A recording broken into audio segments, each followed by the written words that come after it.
इतना बड़ा इलाका है कि उसको मैनेज ही करना जो है ना, इट्स ए जाइगेंटिक टास्क। आप उसको इस तरह मैनेज नहीं कर सकते। हमें दहशतगर्दी का सामना जो है केपी में भी है कि चेहरे पर कितना खौफ है। अपनी फौज को बलोचों के सामने गिड़गिड़ाते देखा तो पाकिस्तान के रक्षा मंत्री की हिकड़ी भी निकल गई। अब वो संसद में इस बात पर आंसू बहा रहे हैं कि उनके पास तो बलोचों जितने हथियार भी नहीं हैं। लड़े तो आखिर लड़े कैसे, जाएं तो आखिर जाएं कहां। वहीं बलोच ने हौसला नहीं हारा है। बलोच ने अपने समर्थकों से सड़कों पर निकलने और साथ देने की अपील की है। बलोच लड़ाके पाकिस्तान की कुछ के बाद जो सब जेलों में, फिर उसके बाद आपका बशीर ज़ेब उठता है, मोटरसाइकिल चलाता हुआ, पूरा एक ग्रुप उनके साथ चल रहा है। वो कोई मार्च पे तो बाइक चला नहीं रहा था, बलूचिस्तान के अंदर ही चला रहा था ना, अफगानिस्तान से। अच्छा, इन्होंने हिंदुस्तान का नाम लिया जी, हिंदुस्तान हिंदुस्तान हिंदुस्तान।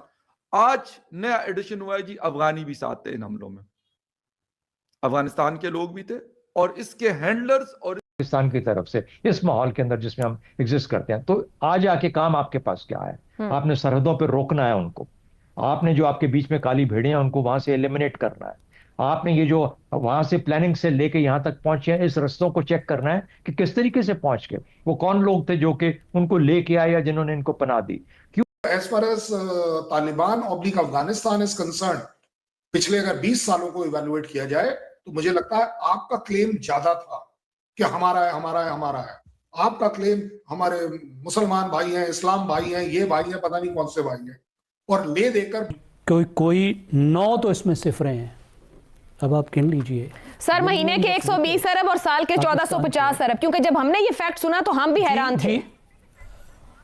जी, मैं ये अर्ज कर रहा हूं कि इसको जरा लिटर्स में आप जो है कन्वर्ट करें कि कितने।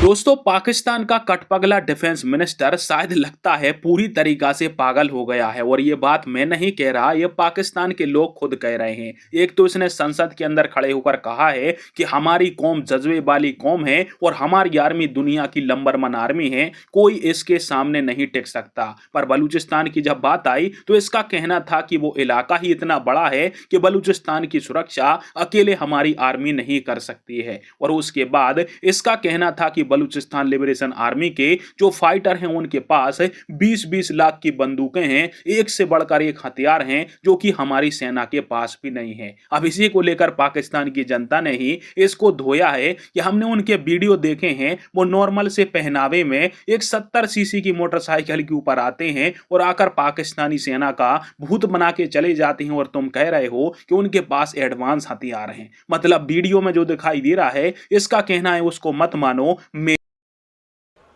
इतना बड़ा इलाका है कि उसको मैनेज ही करना जो है ना, इट्स ए जाइगेंटिक टास्क। आप उसको इस तरह मैनेज नहीं कर सकते। हमें दहशतगर्दी का सामना जो है केपी में भी है, पख्तूनख्वा में भी हमारे दहशतगर्दी का सामना है। हमारी वहां पे फोर्सेस जो हैं, सिक्योरिटी फोर्सेस जो हैं, उनकी तादाद कहीं ज्यादा है बलूचिस्तान से।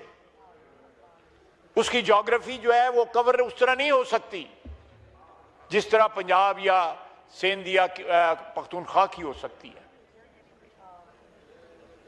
उससे ये एडवांटेज लेते हैं। मैंने आपको बताया है कि 40 के 35 स्क्वायर किलोमीटर के ऊपर एक बलूचिस्तान का शहरी, बलोच नहीं, उसमें और भी शहरी, जिस तरह मैंने आपको परसेंटेज बता दी है पाकिस्तान की तरफ से इस माहौल के अंदर जिसमें हम एग्जिस्ट करते हैं। तो आज आके काम आपके पास क्या है? आपने सरहदों पर रोकना है उनको। आपने जो आपके बीच में काली भेड़ें हैं उनको वहां से एलिमिनेट करना है। आपने ये जो वहां से प्लानिंग से लेके यहां तक पहुंचे हैं, इस रस्तों को चेक करना है कि किस तरीके से पहुंच के वो कौन लोग थे जो कि उनको लेके आए या जिन्होंने इनको पनाह दी। क्यों लोग आके हमें नहीं बता पा रहे कि ये लोग हमारे बीच में छुपे हैं या आप पे ये हमारे मुल्क पे हमला करने वाले हैं।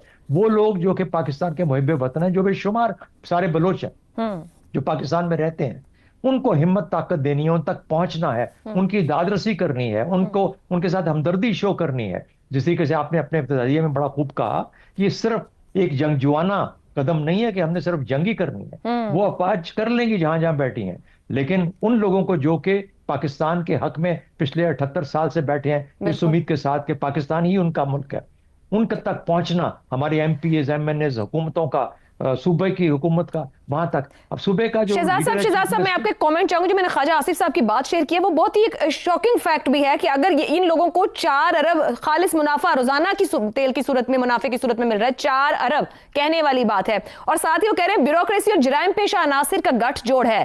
तो ये किस तरीके से, ये तो एक हमारी दीवार के अंदर, हमारे घर के अंदर एक बहुत बड़ा चैलेंज मौजूद है, इसको कैसे टैकल करना है? नहीं, मैं नहीं समझता कि ये फोकस है। फोकस ये है जो मैं कह रहा हूं, फोकस ये है कि आपके अंदर के लोग, जो आपके अपने लोग हैं, वो क्यों खड़े हो कि आज वो इतनी बहादुरी, इतनी दिलेरी महसूस नहीं कर पाते कि आपको आके बताएं कि ये लोग आके ऊपर हमारे मुल्क के ऊपर और आपके ऊपर हमला करने वाले हैं। उन तक दादरसी चाहिए, उनको छोड़ें। वो बॉर्डर को बंद होना तो लाजमी अमर है ना। वो कौन लोग हैं जो कि उनको बॉर्डर से सिर्फ लेके आते हैं? कौन लोग हैं जो इनको स्मगलिंग करने देते हैं? उसको छोड़ दीजिए, वो अपना काम है, वो करने वाला है, वो होना चाहिए। लेकिन वो इसका हल नहीं है जो कि मैं कह रहा हूं। ये जो अंदर हमारे, जो जिनको कहते हैं ड्रिफ्ट करते हैं लोग, आहिस्ता आहिस्ता उस तरफ माइल होते हैं, जहां पर के जो लोग अपोजिंग ग्रुप्स और फोर्सेस में बैठे हैं, कि उनको माइल होने से रोकिए। कैसे? उन तक पहुंच के उनको खुराक दीजिए, उनको कुछ के बाद जो सब जेलों में। फिर उसके बाद आपका बशीर ज़ेब उठता है, मोटरसाइकिल चलाता हुआ, पूरा एक ग्रुप उनके साथ चल रहा है। वो कोई मार्च पे तो बाइक चला नहीं रहा था, बलूचिस्तान के अंदर ही चला रहा था ना, अफगानिस्तान से। अच्छा, इन्होंने हिंदुस्तान का नाम लिया जी, हिंदुस्तान हिंदुस्तान हिंदुस्तान। आज नया एडिशन हुआ है जी, अफगानी भी साथ थे इन हमलों में, अफगानिस्तान के लोग भी थे, और इसके हैंडलर्स और इसकी जो प्लानिंग है वो अफगानिस्तान में हुई। अच्छा, ठीक हो गया सर, ये भी हम मान लेते हैं आपकी ये बात। 12 अक्टूबर 2025 को हमारे बॉर्डर्स बंद है, हर किस्म की आमदोरफ्त के लिए कोई ना आ सकता है ना कोई जा सकता। उसके बाद हम 31 जनवरी को, यानी तकरीबन 3.5-4 महीने के बाद, हम ये रोना रो रहे हैं कि जी इतने बड़े हमले हो गए, लेकिन वो अफगानिस्तान में सारी उसकी प्लानिंग हुई थी।